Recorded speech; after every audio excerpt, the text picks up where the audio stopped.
স্ত্রীর পুরো দায়িত্ব স্বামীর উপরে এসেছে, স্বামীর পুরো দায়িত্ব স্ত্রীর কাছে চলে গিয়েছে একটা কবুল শব্দ বলার কারণে। কথাটা ঠিক কিনা? ঠিক অনুরূপ ভাবে বুঝতে চেষ্টা করুন।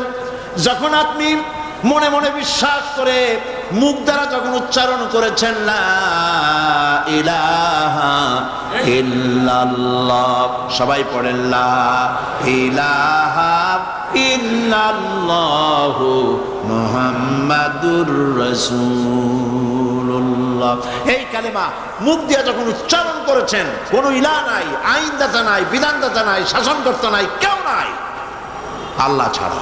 আর মুহাম্মদ সাল্লাল্লাহু আলাইহি ওয়াসাল্লাম তিনি আমার রাসূল, তিনি আল্লাহ রাসূল, তিনি আমার নেতা, এই কথা যখন স্বীকার করেছে সমস্ত মুসলমান নরনারী কলিজার মধ্যে এই কথা গেঁথে নিন।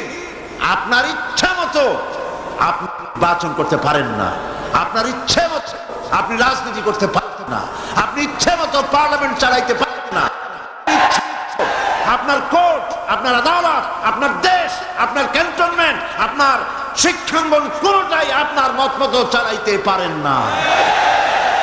এমন কোন আইন চালাতে পারবেন না, এমন কোন আইন প্রণয়ন করতে পারবেন না যেটা করতে গেলে আল্লাহর আইনের সঙ্গে সাংঘর্ষিক হয়ে যায়।